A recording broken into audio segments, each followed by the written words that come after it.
I am one of 6 siblings. My mom raised us by herself. She was an alcoholic, occasional drug user.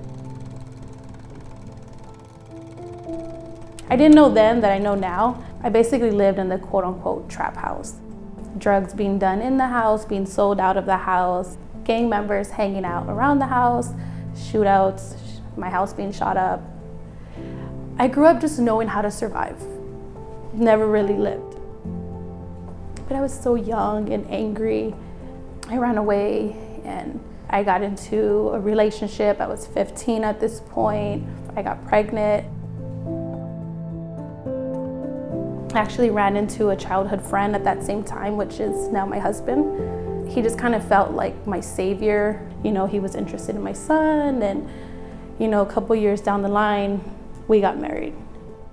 I had my second son a couple years after that. By this time, I'm like 21. I still packed up my kids and moved to Oklahoma with him. He left for the military, and when I thought things were gonna go good, they went bad.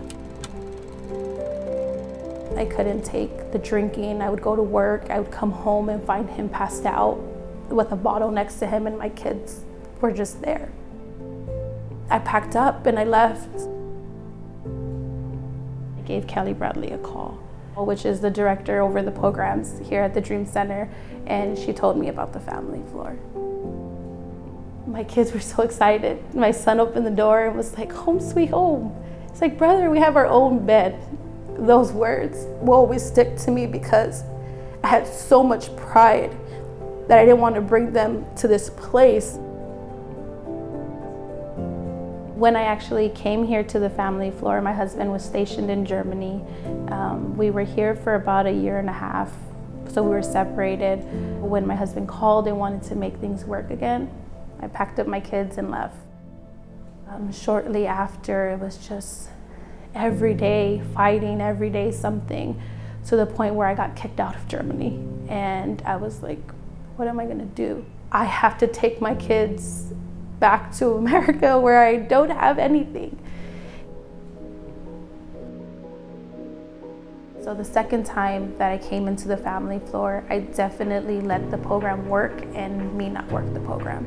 And that's where I started to see where I wanted to dive, fully in. I wanted to volunteer, and within that, I had life skills classes that we had to do, and there was so many different ones: finances, boundaries, respect, values, and I started to think, what do I value?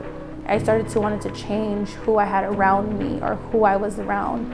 And with the boundaries, it helped so much with when my husband came back. I knew what boundaries I wanted to set. That's something I didn't know before.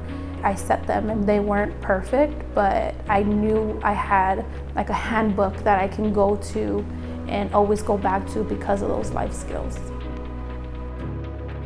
With my husband joining me and my kids on the family floor, we slowly started to learn to trust each other again. We started to see what a healthy marriage was.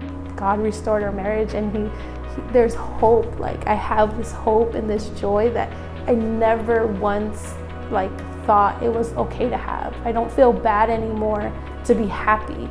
I don't feel bad to smile. I deserve that. And thanks to this place, I do. Your dream is okay. You're okay to dream. You're allowed to dream. And now my kids, I want them to know no dream is too big.